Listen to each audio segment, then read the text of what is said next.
안녕하세요. 미래기술 신산업 카페 뉴스 읽어주는 바리스타 이원규입니다.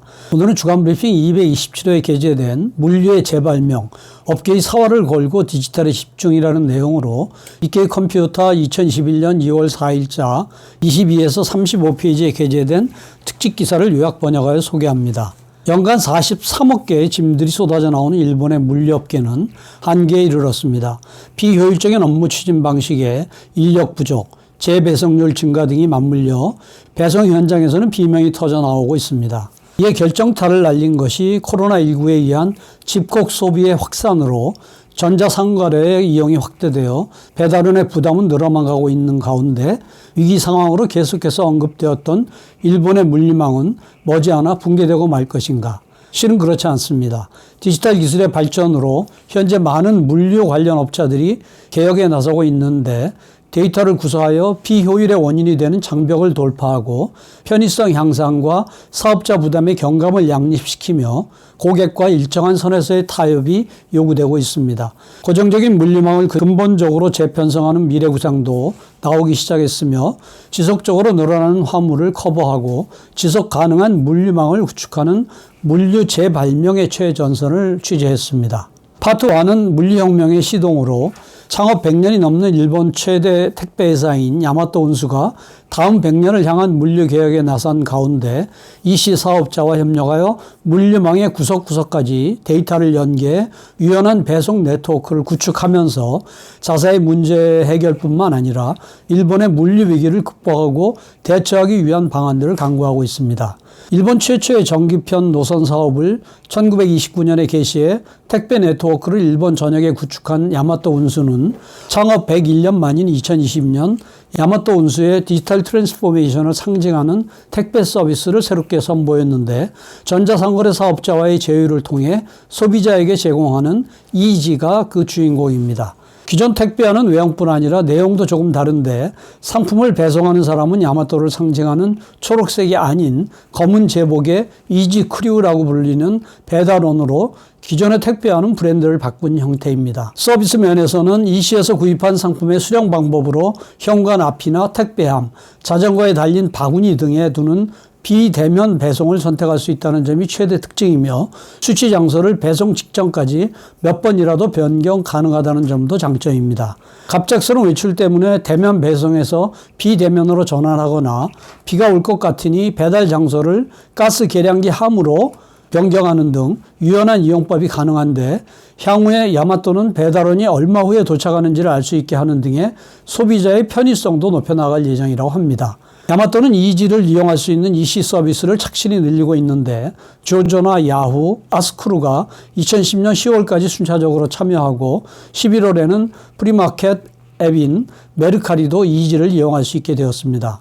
업체들에 의하면 이용자에게 상품 배송에 스트레스를 주지 않는 이상적인 수준의 물류 서비스에 가까워졌다고 하며 택배업계뿐만 아니라 물류에 관련된 다양한 업계가 지금 이지에 주목하고 있습니다. 그 이유는 일본의 물류 위기를 극복하기 위한 비장의 카드가 이 서비스에 집약되어 있기 때문인데 물류망의 상류에서 하류까지 기업의 경계를 뛰어넘는 데이터의 연결을 통해 물류의 밸류 체인 전체를 최적화하기 때문입니다. 야마토 운수는 이지는 전 물류망의 디지털화를 전제로 한 배송 서비스라고 설명하며 향후에는 고객인 이씨 사업자 소유의 데이터를 활용한 물류 효율 향상에 힘쓸 것이라고 합니다.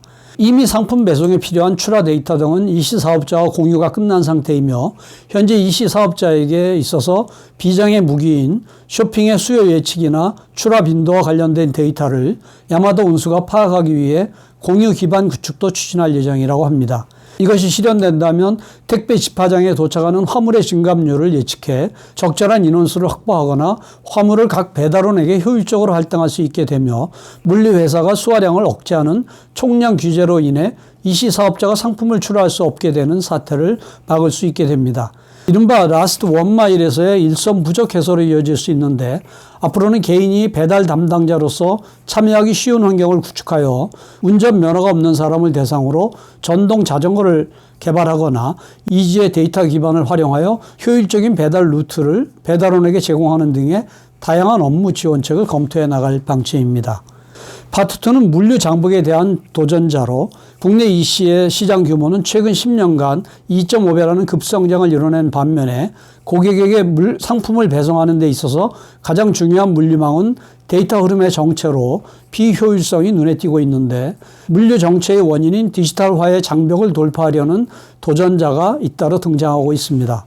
오랫동안 해소되지 않는 일본의 비효율적인 물류망의 근원에는 디지털화의 장벽이 있는데, 화주와 창고회사 그리고 배송회사 등의 일본의 물류망을 구성하는 각 기업의 시스템은 사실상 정체된 상태입니다. 각각의 전자화가 늦어지고 있으며 데이터의 표준화나 연계 또한 지지부진하며 디지털화를 차단하는 장벽이 사방을 가로막고 있어 아직도 많은 인력이 소모되고 있으며 현장의 부담이 줄어들지 않을 뿐만 아니라 오출화를 없애는 것도 어렵게 되어 있습니다.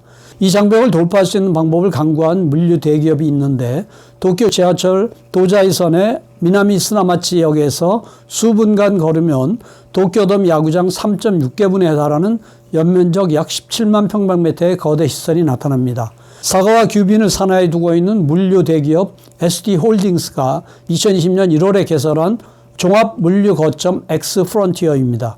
그 일각에서 2020년 4월 EC 사업자를 위한 새로운 물류 지원 서비스가 시작되었습니다. EC로 판매하고 있는 상품의 입고에서 검품, 보관, 상품의 발송에 이르기까지 일련의 물류 업무를 SG홀딩스 산하인 사가와 글로벌 로지스틱스가 일괄적으로 도급받고 있는 심리스 EC 플랫폼으로 상품의 보관 공간이나 머티리얼 핸들링 등 물류 설비와 시스템 및 작업자의 리소스를 복수의 EC 사업자가 공동으로 이용하는 구조입니다. EC에 종사하는 기업에 있어 일개사에서 창고나 작업자 등을 수비해야 하는 부담은 골칫거리로 세일 기간 등의 임시로 보관 공간이나 인원수를 늘리는 등의 수고와 부담도 따르게 됩니다. 외부 사업자에게 물류 업무를 위탁하는 경우에도 많은 사업자가 대량 수송을 전제로 하고 있기 때문에 하주에게 일정한 출하량이 요구되며, 특히 화물이 적은 EC 사업자는 창고회사나 물류회사가 기피하는 경향이 있습니다. 이에 사가와 글로벌 로지스틱스는 심리스 EC 플랫폼을 소액이나 소량의 화물로도 부담 없이 이용할 수 있는 서비스로 만들었는데, 구체적으로는 지속적인 과금형의 서브스크립션 서비스 구조를 도입했습니다. 창고 보관료나 입출하 작업 요금은 개수나 크기에 따라 종량제를 채택하고 계약 기간도 1개월 단위로 최저 이용 기간의 설정도 없앴는데, 물류 거점의 신규 설립에 필요한 고액의 초기 투자가 필요 없어진 것 외에도 소단위 로트나 지정 장소로의 배송 의뢰가 가능한 점도 세일즈 포인트가 되고 있습니다. DX의 물결은 전자상거래뿐만 아니라 국제무역으로도 확대되고 있는데, 수출입 업무 담당자에 의한 세관 신고 등은 이미 페이퍼리스화되어 있지만 화주와 물류기업 간에는 서류를 통한 거래가 주류를 이루고 있어 국가 및 지역이나 상품마다 규제가 다르며 절차 자체도 번거롭기 때문에 IT화에 의한 개선의 여지가 큽니다. 현재 무역 절차를 온라인화해 고객의 업무 효율화를 지원하는 새로운 형태의 디지털 포워더가 떠오르고 있는데, 일본의 선구적 벤처기업인 CPO는 해상이나 항공, 육상을 통한 운반 등 운송수단의 수배에서 통관에 이르기까지 무역 사무를 일괄적으로 도급받는 포워더로 국제 물류의 수속 정보를 클라우드에서 관리할 수 있는 서비스도 제공하고 있습니다. 파트 3는 재배송 해소를 위한 새로운 발상으로 일본의 물류망에 압박을 가하고 있는 것은 택배의 수치자 부재로 인한 높은 재배달률인데, 데이터와 IT를 활용해 유연하게 물건을 받을 수 있는 시스템 구축이 가속화되고 있으며, 과제 해결을 위해 대형 물류기업은 발상을 전환하여 편리성을 해치지 않는 선에서 고객과의 일정한 타협을 요구하고 있습니다. 일본 택배업계에서는 고품질 배송의 서비스 유지를 위해 배달원에게는 높은 운전기술과 체력, 커뮤니케이션 능력이 요구되고 있지만, 일손이 부족한 최근에는 채용 및 육성이 이를 따라가지 못하고 있는 가운데 2017년 봄에는 야마토 운수가 총량 규제의 움직임을 보이는 등 택배 위기가 사회적 문제로 떠올랐는데, 그 이후 주목받고 있는 것이 높은 재배달률이었습니다.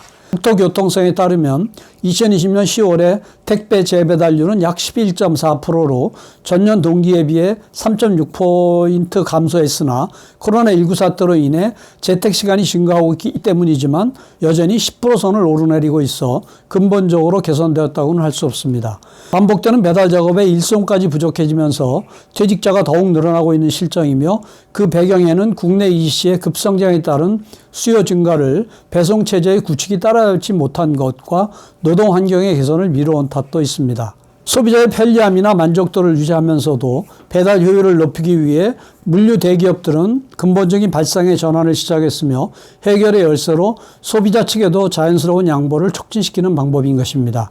화물을 무조건 잔뜩을 보내는 것이 아니라 수취 장소로서 거리에서라고 한 별도의 선택지를 제시한 곳이 야마토 운수로 2020년 11월 인터넷으로 주문한 상품을 오프라인 매장에서 픽업할 수 있는 이른바 클릭 앤 컬렉트라고 불리는 서비스를 개시하였습니다. 통근 도중에 있는 매장을 상품 배송 장소로 지정할 수 있는 서비스로 이용자가 매장을 유연하게 선택할 수 있는 것이 특징으로 재배달률을 줄일 뿐만 아니라 수취의 편리성을 높이는 것이 새로운 서비스의 목적으로 여러 점포와 결합하여 일상의 생활 동선상에서 스트레스 없이 물건을 받을 수 있는 환경을 만들어 나가기 위함이라고 합니다. 파트 4는 물류의 미래상으로 인터넷 시스템을 기반으로 한 물류망을 발본적으로 재구축한다는 미래 구상의 실현을 위해 세계의 기업 및 연구기관이 움직이기 시작하였고 창고나 트럭 등의 자원을 공개적으로 공유하여 지속 가능한 물류망 구축을 목표로 하고 있습니다. 물류나 SCM에 정통한 노무라 종합연구소의 후진호 추석 연구원에 의하면 최근 1, 2년 사이에 확실히 분위기가 달라져 많은 화주기업이나 물류기업의 관심이 높아져 실제로 도전하려는 회사도 등장했다고 하는데 그 내용은 전 세계에서 연구 개발이 진행되는 미래의 물류 구상 피지컬 인터넷입니다. 피지컬 인터넷은 문자 그대로 인터넷에서 정보를 나누는 시스템을 물류에 도입한다는 완전히 새로운 구상인데 아직 친숙하지는 않지만 일본, 미국, 유럽의 대기업이나 학술기관이 앞다투어 연구 및 실증에 힘을 쏟고 있습니다. 일본에서도 선도기업은 야마토 홀딩스로 그 산하에 있는 야마토 그룹 종합연구소는 2019년 9월 미국 피지컬 인터넷의 1인자인 몬트리 교수가 소속된 미국 조지아 공대와 정보 교환 및 발신 등에 협력한다고 발표했습니다. 2020년 8월에는 유럽의 물류업계가 저명한 바로 교수가 소속된 파리 국립고등광업학교와의 협약서를 체결하고 2020년 5월에는 ST홀딩스가 결산 설명회에서 피지컬 인터넷을 도입하겠다고 밝혀 업계를 놀라게 했습니다. 그렇다면 왜 지금 피지컬 인터넷이 주목을 받고 있는 것일까요? 그것은 현대 물류망의 한계를 돌파할 비장의 카드로서 기대가 높아지고 있기 때문입니다. 기존의 물류 인프라는 기본적으로 허브 앤 스포크라고 하는 사고방식을 바탕으로 물건을 운반하고 있습니다. 대도시권의 중심 거점을 마련해 거기에 일단 화물을 집결시킨 다음 각 지의 거점마다 구분해서 배송하는 방식으로 대량의 화물을 한 번에 정리해 운반하는 주로 법인 고객의 수요에 적합한 구조입니다. 하지만 소량 화물을 자주 운반해야 하는 현대에서는 단점도 눈에 띄는데 물류회사들은 통상적으로 창고나 트럭 등을 자체적으로 소유하고 있어서 화물량이 증가하면 막대한 투자를 통해 배송 능력을 끌어올릴 필요가 있지만 평상시에는 그 능력이 풀로 이용되는 일이 없기 때문에 설비나 네트워크의 낭비가 발생하게 됩니다. 한편 피지컬 인터넷은 그물망식 네트워크로 구성되어 지주사의 인터넷을 통해 통신 설비나 회선 등을 이용자 간에 공유함으로써 정보를 효율적으로 교환할 수 있어 창고나 트럭 등 물리적인 물류 설비를 다양한 사업자나 이용자가 공유하고 화물에 부착한 센서나 AI 등을 활용해 최적의 루트와 설비를 통해 적시에 물건을 배송해 나갑니다. 어느 특정 물류 설비의 화물을 집결시키는 것이 아니라 경쟁 기업 간에도 협력하여 물류 자원을 오픈함으로써 최적화된 사고방식으로 고효율 및 지속 가능성이 있는 물류망을 구축하는 것이 전반적인 목표입니다. 일본에서는 피지컬 인터넷의 원형이라고 할 수 있는 움직임이 확산되고 있는데 그 한 예가 소매업을 중심으로 하는 공동 배송으로 화주가 기업의 경계를 뛰어넘어 트럭이나 창고 등을 서로 융통한다면 빈 공간을 서로의 화물로 메우기 쉬워집니다. 그리고 트럭의 적재율이 높아져 배차 대수를 절감하는 등 낭비를 줄일 수 있는데 파트 1에서 3에 언급한 물류의 디지털 트랜스포메이션도 피지컬 인터넷과 일맥상통하는 시도라고 볼 수 있습니다. 다만 각 기업의 대처만으로는 한정적인 효과에 그치게 되어 민간 공동 프로젝트로 국토교통성과 경제산업성 외에 물류업계나 소매업계, IT업계 등의 대기업이 참여하는 SIP 스마트 물류 서비스가 시작되었습니다.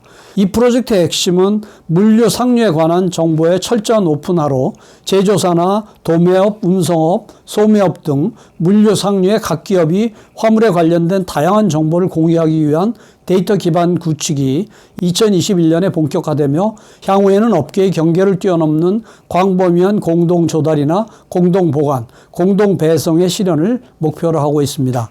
이상으로 요약 소개를 마치며 구체적인 내용은 센터 홈페이지 hjtic.snu.ac.kr을 참고해 주시기 바랍니다. 다음 주에는 백색 가전 메이커의 소멸, 가전 시장의 현재와 미래라는 내용을 소개하겠습니다. 감사합니다.